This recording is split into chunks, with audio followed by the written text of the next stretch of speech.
sure you have a lot of stories either on the field, off the field. Like, maybe tell a story about each other that best sums up who the guy is. Well, again, here's our Pat. I'll just say this, that, you know, it's just been, it's kind of at a loss for words. You can't pinpoint it. Like this, it's a relationship and a bond that's deep, and you can't really sum it up right away. But I'll just say this, that I respect the man, first of all, how he prepared. I remember him attacking his off season. I remember meeting him at Bubbles, doing extra work. I know he was going to SST, getting work. That's where, you know, you always notice the 3 hours on the field with Osh, but the time he put in off the field is impressive. And I know you're looking for a single story. There's so many in games.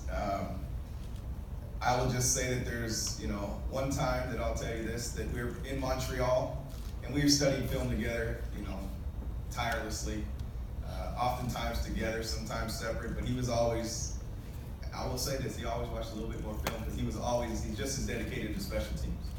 I remember they had this guy by the name of Haskins. Some of you may remember him. Pretty good football player at that time. But there was a certain formation they line up in, and I've seen Osh turn to me and wipe his gloves off and he said, "I got this one.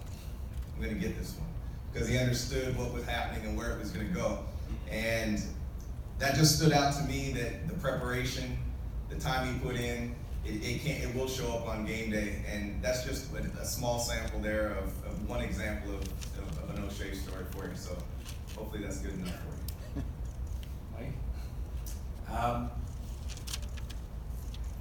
You know, I don't know if it's a story on the field, but as O alluded to, I always look forward to, or I always watched film, sometimes late at night or sometimes early in the morning on the road.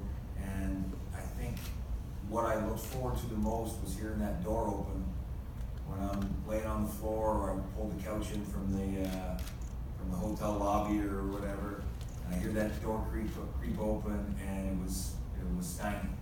I always look forward to that. In fact, I often remember, and I probably never told him this, but I would, you know, as I'd watch film, I'd just be looking at the door, hoping it was going to open, all right? Because the one thing I know is Steiny's passion for the game. He's a brilliant football mind, and every time we sat together, I got better, and that was extremely important to me. So I just enjoyed those times. Thanks for breaking your